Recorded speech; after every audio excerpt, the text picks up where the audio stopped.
cette maison, en 74, restait 3 vieilles personnes, 3 célibataires qui sont partis à manger. Donc la propriété a été vendue au Sucre de Bourbon. Et le Sucre de Bourbon a vendu au Conseil général cette maison pour un franc symbolique, à condition de faire un musée.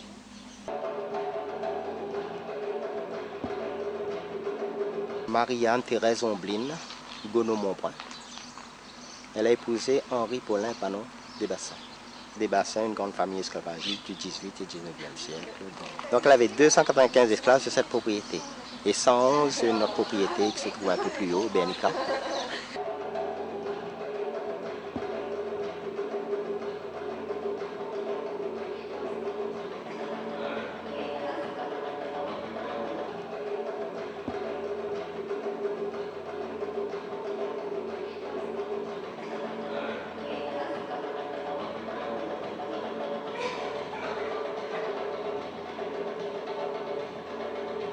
C'est très bien, on était déjà venus mais sans guide et ça n'a rien à voir avec un guide.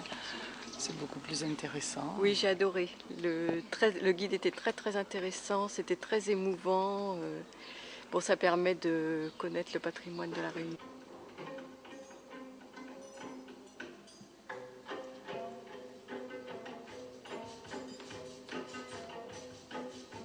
Construite en 1841, en 1846, Madame des Bassins décède, on va l'enterrer au cimetière marin de Saint-Paul avec son mari, et en 1866, Frédéric de Vidal, qui est enterré juste à côté, décide de transférer ses restes du cimetière marin à la Chapelle Pointue.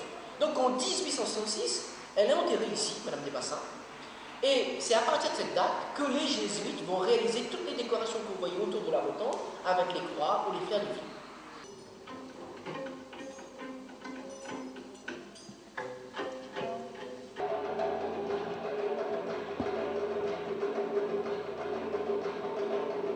En 1848, il y a eu l'abolition de l'esclavage. Et donc pour remplacer les esclaves qui travaillaient dans les plantations de canne à sucre, on a fait venir des travailleurs engagés de différents pays, donc d'Inde, d'Afrique, des Comores et de Madagascar. Alors c'était des pays où sévissaient de nombreuses maladies comme le choléra, la peste ou encore la variole. Donc pour protéger la Réunion de ces maladies, on a construit sur plusieurs sites de l'île des lazarets, donc des bâtiments de quarantaine. L'objectif, c'était d'abord d'intervenir sur le cimetière, pour redonner sa dimension de lieu de mémoire au site, le cimetière étant un peu le cœur du site, l'endroit où je dirais, la connexion aux ancêtres qui sont passés par ce site-là se fait.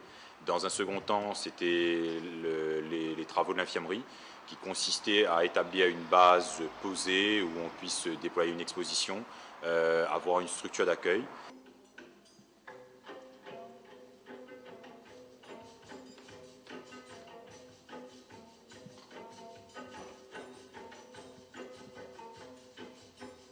Les archives départementales, c'est tout le patrimoine écrit du département. La mémoire écrite, d'abord la mémoire iconographique à travers les cartes postales, les photos, les lithographies, les dessins, et on y arrive aux mémoires sonores.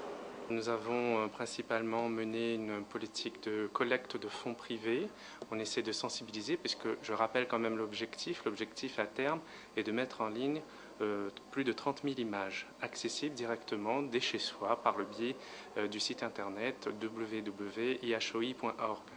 Donc nous avons eu des contacts avec certains fonds privés, notamment des fonds, des ateliers de photographes réunionnais, je pense notamment à Jean Col, mais aussi au fonds André Blé, donc, que nous avons eu ici en dépôt.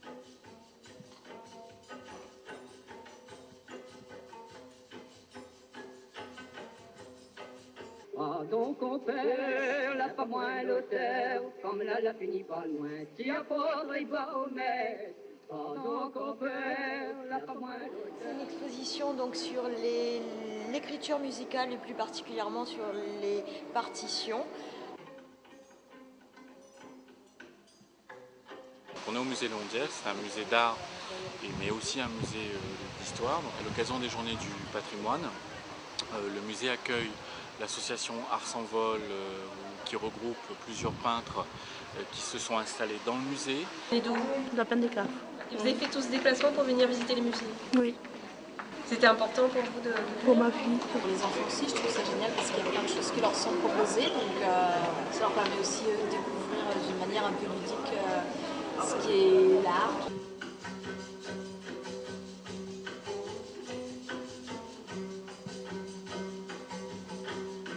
Ce qui caractérise toutes les artothèques, c'est le prix d'œuvres d'art. Donc une artothèque, ça fonctionne comme une médiathèque, mais avec des œuvres d'art. C'est-à-dire que nous, à La Réunion, on a une collection à peu près de 2000 œuvres.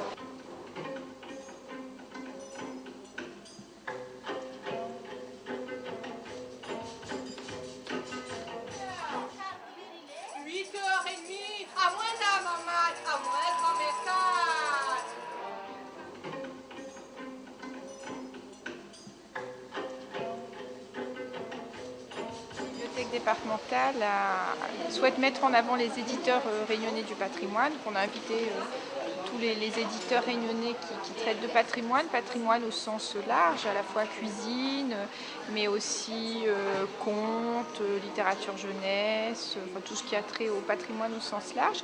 Et ils présentent aujourd'hui leurs ouvrages à la Villa du département, puisque la bibliothèque départementale est en travaux, et donc nous sommes accueillis depuis 2 ans à la Villa du département pour cet événement. Force des loin du murmure des alizés, avec le temps grandit ma paix, que tout vient à force des loin du murmure des alizés. On a fait un petit coup de projecteur sur la biodiversité de La Réunion en réassemblant l'ensemble des artistes qui ont participé à l'élaboration des livrets sur la biodiversité. Et je me réchauffe le cœur au souvenir de ces couleurs comme un